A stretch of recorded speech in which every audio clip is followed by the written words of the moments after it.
And now we come to the time of dissolving.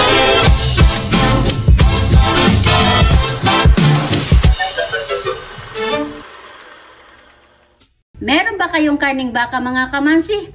Gawin nyo ito at siguradong masasarapan kayo. Good morning mga kamamsi ko dyan. Meron tayo ditong 1/2 kilo na slice na karning baka. So naglagay ako dito ng tubig, then lalagyan natin yan ng konting asin. Ibababad muna natin yung ating karning baka. Puro basta lalagyan ko lang siya ng konting asin. Huwag niyong pakaramihan mga kamamsi. Lagyan natin yung ating karning 1/2 kilo na karning baka. So ayan, okay na yan mga kamamsi. Babad muna natin yan. Mga 5 minutes lang, okay lang yan. 1 1/2 tablespoon na oyster sauce. 1 1/4 tablespoon na soy sauce. 2 tablespoon na ketchup. 1 1/2 tablespoon na hot and spicy ketchup. 2 kalamansi. 1 tablespoon na brown sugar. Konting seasoning. Then 1/3 cup na tubig. At saka natin sairin yung mga natira natin dun sa ating mga lalagyan. Kasi sayang yan. Kasama yan sa ating mga ingredients. Hugasan ko muna yung ating karne mga kamamsi.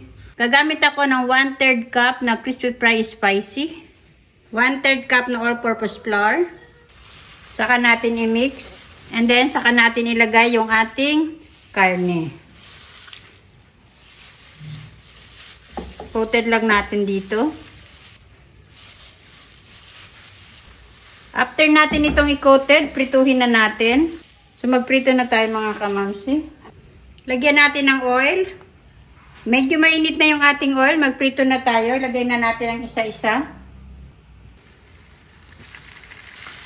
Paninipisin nyo lang yung slicing ninyong karne para madali lang siyang maluto.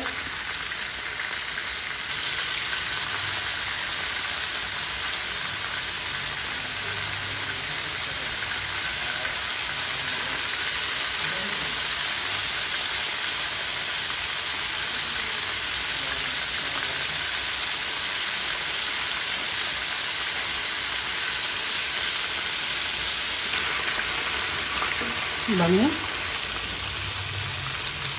Baliktarin lang natin para ma-crispy both side. Tanggalin na natin yung medyo na golden brown na. Ayan. Okay na yan. Ito na yung pinaka-result niya. Nagtira lang ako ng konting oil para sa ating paggisa. Mag-start na tayo maggisa. Maglagay tayo ng konting ginger. Gisa-gisa lang natin. Then bawang. 5 cloves of garlic. Sutay-sutay lang natin. Then, isunod na rin natin yung isang sibuyas. So, okay na yan mga kamamsi. Lagay na natin yung ating pinagsama-sama na sauce kanina. Hindi ko muna ilalagay lahat. Kayo na po ang magtansya ng tubig niya mga kamamsi. Pakuluin lang muna natin ito. Lagyan na natin lahat ito eh. Lagyan natin siya ng 1 teaspoon na pamintang durog. Medyo lumalapot na yung ating pinaka-sauce. Ilagay na natin yung ating 2 tangkay ng sibuyas dahunan at 1 bell pepper. Then, mix nyo lang. Saka natin ilagay yung pinirito natin na karning baka. Then, saka natin mix. Medium to low heat na po yung aking apoy mga kamamsi. Huwag nyo masyadong pakalakasan yung apoy. Then, hintayin lang natin siya na mag-simmer. Sarap. Ang sarap niya mga kamamsi. Medyo palakasan na natin yung ating apoy at gutom na ako. Lalagay ko na lang po sa comment section ang lahat ng ating ingredients. So tingnan nyo naman mga kamamsi, tamang-tama na ito. I-off na natin ang ating stove. Huwag nyo naman pakatuyuan kasi hindi rin maganda kapag tuyong-tuyo na yung ating niluluto. Tingnan nyo naman mga kamamsi, napakasarap niya. As in, sauce pa lang yan. Ulam na. So, eto na mga kamamsi, ang masarap na luto sa karning baka. I-try nyo mga kamamsi!